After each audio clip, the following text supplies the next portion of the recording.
আসসালামু আলাইকুম ওয়া রাহমাতুল্লাহি ওয়া বারাকাতুহু। প্রিয় বন্ধুগণ, আমি তেলাওয়াতকৃত আয়াতের সরল তর্জমা এবং সামান্য কিছু ব্যাখ্যা আপনাদের খেদমতে পেশ করতেছি। আমা তাওফীকি ইল্লা বিল্লাহ। আল্লাহ রাব্বুল আলামিন বিভিন্ন জায়গাতে তার ইবাদত করার জন্য নির্দেশনা দিয়েছেন। আর পৃথিবীর মধ্যে আল্লাহ তাআলার পরে যে সবচেয়ে বেশি হক রাখে পিতামাতা, এখানে তার ইবাদত করার জন্য, তার সন্তুষ্ট অর্জন করার জন্য আল্লাহ রাব্বুল আলামিন আদেশ করেছেন। এবার যে আল্লাহ রাব্বুল আলামিন ইরশাদ ফরমান, কাযা রাব্বুকা আল্লাহ তা'বুদু, আল্লাহু আকবার। এখানে রব্বুকার মধ্যে আল্লাহ রাব্বুল আলামিন অনেক মজা আর মিষ্টি রাখছেন, যে তোমার প্রভু।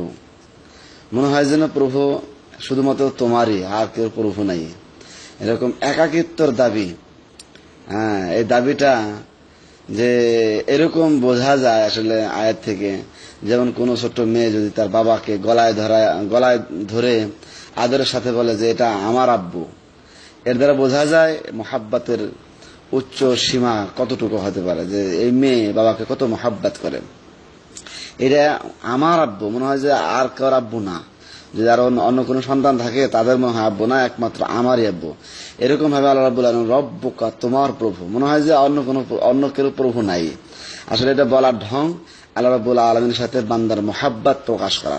আল্লাহ বলেন, কাযা রব্বুকা, তোমার প্রভু নির্ধারিত করেছেন, ফরজ করেছেন, আল্লাহ তা'বুদু ইল্লা ইয়াহু, যে আল্লাহ তাআলা ব্যতীত অন্য কারো ইবাদত তোমরা করতে পারবে না। ওয়াবিল ওয়ালিদাইনি ইহসানা, এবং পিতামাতার উপরে ইহসান করা, পিতামাতার উপরে সদাচরণ, ভালো ব্যবহার করা আল্লাহ রাব্বুল আলামিন তোমার প্রভু তোমার উপরে ওয়াজিব করেছেন, ফরজ করেছেন। আল্লাহ বলেন, ইম্মা ইয়াবলুগান্না ইনদাকাল কিবার আহাদুহুমা, যদি তোমার পিতামাতা থেকে যে কোনো একজন বৃদ্ধ বয়সে পৌঁছে যায়, আও কিলাহুমা, অথবা পিতামাতা উভয় যদি বৃদ্ধ হয়ে যায়, তাহলে কি হবে, ফালা তাকুল্লাহুমা উফিন, তখন তোমরা তার সাথে এমন আচরণও করতে পারবে না যে আচরণের করার কারণে পিতামাতা উফ শব্দ বাইর করে মুখ দিয়ে।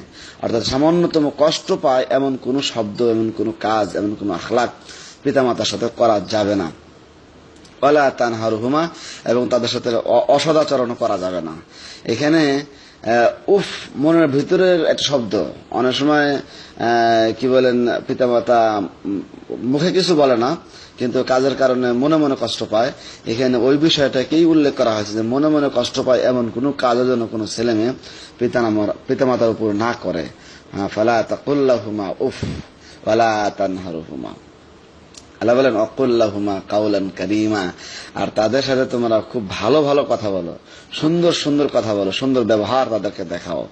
এখানে যদি পিতামাতাকে বৃদ্ধ বয়সে পৌঁছার কথা বলা হয়েছে, তার কারণ হলো যে যখন পিতামাতা যুবক থাকে তখন কোনো ছেলে মেয়ে সাহসও করে না যে যুবক পিতামাতাকে কোনো একটা কথা বলতে, কোনো একটা কাজের মাধ্যমে কষ্ট দিতে। তখন পিতামাতাকে সবাই ভয় পায়, যার কারণে ভয় হইলেও তার সন্তুষ্টর জন্য কেউ অসদাচরণ করে না। যখন পিতামাতা বৃদ্ধ হয়ে যায়, মনে করে যে তার আর কোনো গায়ে শক্তি নাই, সে কামাই রোজগার করতে পারে না, তখনই এই সমস্যাগুলি বেশি হয়। যার কারণে আল্লাহ রাব্বুল আলামিন সেই বৃদ্ধ বয়সের কথাটাকে উল্লেখ করছেন। যদিও পিতামাতা যুবক হোক, বৃদ্ধ হোক, যে অবস্থায় হোক না কেন, পিতামাতা সবসময় তাদের মঞ্জিলা পিতামাতা, তাদের অবস্থান, তাদের সম্মান পিতামাতার। এই জন্য তাদের সাথে সবসময় ভালো আচরণ করতে হবে। বিশেষ করে যখন যারা বার্ধক্যে পৌঁছে, যাদের করুণার পাত্র হয় একমাত্র ছেলে এবং মেয়ে, তাদের অন্তরের মধ্যে একটা আশা থাকে যে আমি ছেলে মেয়ের জন্য যে পুরো জিন্দেগি শেষ করলাম, আমার ছেলে মেয়ে আমাকে ভালো খাওয়াবে, ভালো পড়াবে, ভালো আচরণ করবে, আমাকে ভালো ব্যবহার উপহার দেবে, এই আশা যখন তাদের মধ্যে থাকে, লালিত হয়, তখন যদি ওই বয়সের মধ্যে এসে যদি কোনো ছেলে মেয়ে পিতামাতার সাথে খারাপ আচরণ করে, তখন তার চোখের পানি ঝরানো ছাড়া আর কোনো উপায় থাকে না।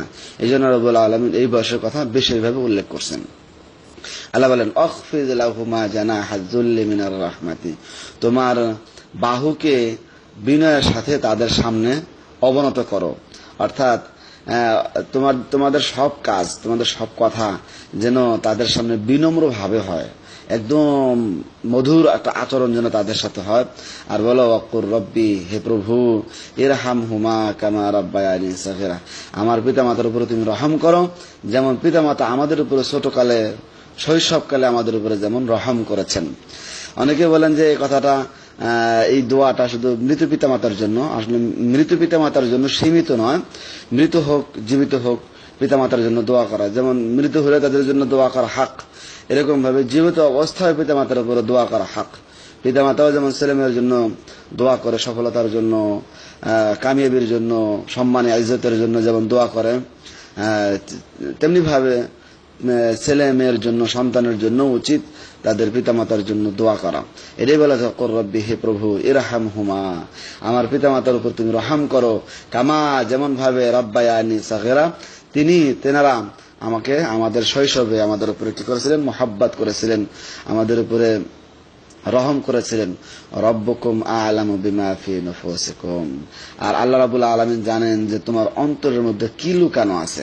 ইন তাকুনু সালিহিন ফাইন্নাহু কানা লিল আওয়াবিনা গাফুরা, যদি তোমাদের অন্তরের মধ্যে কোনো সদ উদ্দেশ্য, ভালো নেক আমল, ভালো কোনো কিছু লুকিয়ে থাকে, সালিহিন ফাইন্নাহু, নিশ্চয় তিনি কানা লিল আওয়াবিনা গাফুরা, যিনি আল্লাহ রাব্বুল আলামিনের কাছে কি বলেন রুজু হয়, আল্লাহ রাব্বুল আলামিনের যিনি জেনারা আল্লাহ রাব্বুল আলামিনের দ্বার প্রান্ত হয়। আল্লাহ বলেন যে আমার দ্বারে কেউ আসলে, আওয়াবিন অর্থাৎ তাওয়াবিন, অনেকে বলছেন যে তওবাকারী, কিন্তু আওয়াবিন অর্থ নিকটে যাওয়া, এটা লোগাতের অর্থ, যে আল্লাহ রাব্বুল আলামিনের নিকটে যায়, আল্লাহ রাব্বুল আলামিনকে ভালোবাসে। আল্লাহ বলেন যে গাফুর, আমি তাকে তার সমস্ত গুনাহ খাতা মাফ করে দেব। প্রিয় বন্ধুগণ, পিতামাতার উপরে তাদের খিদমতের ব্যাপারে যে কোরআনে কারীমের যে আয়াতটা আসলো, এর উপরে আল্লাহ রাসূল সাল্লাল্লাহু আলাইহি ওয়াসাল্লামের জীবনী থেকে দুইটা ঘটনা আপনাদেরকে শোনাবো নেক্সট ভয়েসে এসে। আসসালামু আলাইকুম ওয়া রাহমাতুল্লাহি ওয়া বারাকাতুহু।